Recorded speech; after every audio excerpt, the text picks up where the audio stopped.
नमस्कार बंधुरा टुकायेर रान्नाघरे आपनादेर सकलके स्वागत जानाई।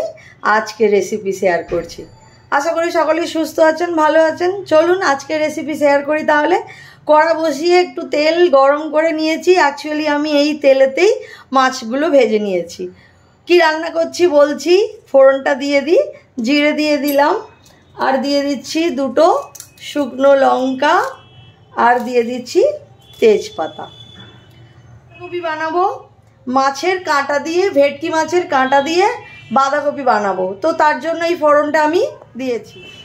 भेटकी माछेर काँटा बाँधाकपि दिए बानानोर जोन्नो आमी फोड़नटा दिए दिएछि। और एबारे आमी दुटो बड़ो पेঁয়াজ केटे निয়েছি। पेঁয়াজগুলো तेलेर मध्य दिए दिচ্ছি। दुटो पेঁয়াজ निয়েছি आमी।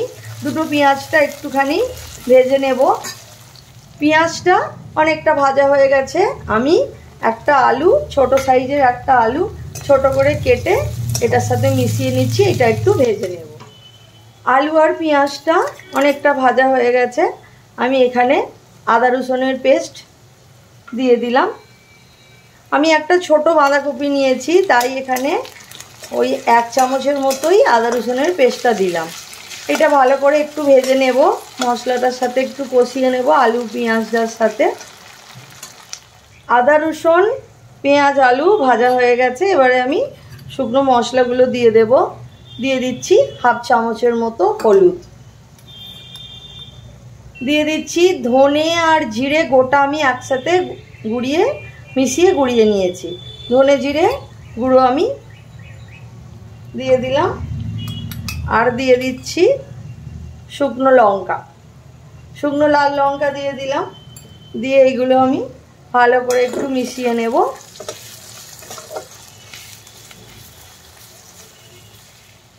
মশলাগুলো ভাজা হয়ে গেছে। একটা টমেটো কুচিয়ে রেখেছিলাম, সেই টমেটোটা দিয়ে দিলাম। আর দিয়ে দিচ্ছি স্বাদ মতো লবণ, সামান্য একটু চিনির দানা দিয়ে দিচ্ছি। আপনাদের পছন্দ না হলে এটা দেবেন না, স্কিপ করে যাবেন। এইভাবে ভেটকি মাছের কাঁটা দিয়ে বাঁধাকপির তরকারি একবার বানিয়ে দেখবেন, খুব ভালো লাগবে খেতে। সব মশলা ভালো করে মিশিয়ে নিয়েছি। এইবার আমি বাঁধাকপিগুলো এই রকম বড় বড় করে কেটে নিয়েছি। এই রকম কেটে আমি ভালো করে ধুয়ে জল ঝরিয়ে নিয়েছি। এই বাঁধাকপিটা পুরোটা দিয়ে দেব। আমি এটা একটা ওই ছোটো সাইজের বাঁধাকপি নিয়েছি। বাঁধাকপিটা আমি একটু বড় বড়ই কেটেছি, কারণ এই মাছের মাথা দিয়ে এই বাঁধাকপিটা একটু বড় কাটলে তরকারিটা দেখতে ভালো লাগে। একদম গলে গেলে ওইটা ভালো লাগে না, দেখতেও ভালো লাগে না। তো সেই জন্য আমি একটুখানি বড় বড় করেই বাঁধাকপিগুলো কেটে নিয়েছি। আপনারা চাইলে ছোট একদম ছোট করে কুচিয়ে নিতে পারেন। বাঁধাকপিটা মশলাগুলোর সাথে আমি খুব ভালো করে কষিয়ে নিয়েছি। দেখুন বন্ধুরা, আমি এই তরকারিটা একটু চাপা দিয়ে রেখেছিলাম। অনেকটা জল বেরিয়ে গেছে বাঁধাকপি থেকে। বাঁধাকপি থেকে অনেকটা জল বেরিয়ে গেছে, অনেকটাই কমে গেছে। এবারে আমি এই মাছের, এই যে ভেটকি মাছের কাঁটা আমি বাজার থেকে এনে ভালো করে ধুয়ে জল ঝরিয়ে একটু ভেজে নিয়েছিলাম। ভাজার ভিডিওটা আমি আর দেখাইনি, তাহলে আমার এই ভিডিওটা অনেক বড় হয়ে যেত। সেই জন্য আমি ভাজার ভিডিওটা আর দেখাইনি। এই যে মাছের এই কাঁটাগুলো আমি এর সাথে মিশিয়ে আবার কিছুক্ষণ চাপা দিয়ে রাখবো।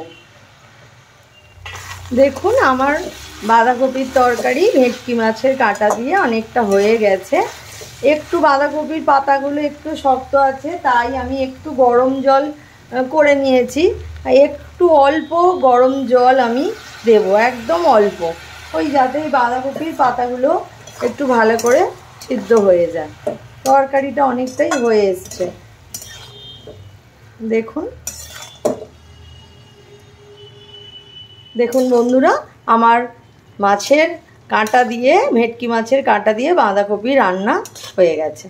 দেখুন বাঁধাকপির পাতাগুলো সব খুব ভালো করে সিদ্ধ হয়ে গেছে, আর মাছটাও হয়ে গেছে। এবার আমি এটা নামিয়ে নেব। ভেটকি মাছের কাঁটা দিয়ে বাঁধাকপি রান্না আমার কমপ্লিট।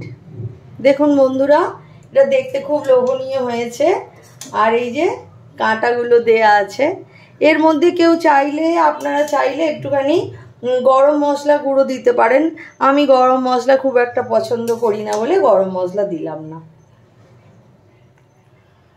এইভাবে মাছের কাঁটা দিয়ে বাঁধাকপি বানিয়ে দেখতে পারেন। মাছের কাঁটা দিয়ে বাঁধাকপি বানিয়ে দেখতে পারেন। এটা খেতে খুব লোভনীয়, খেতে খুব ভালো লাগবে সবাইকার।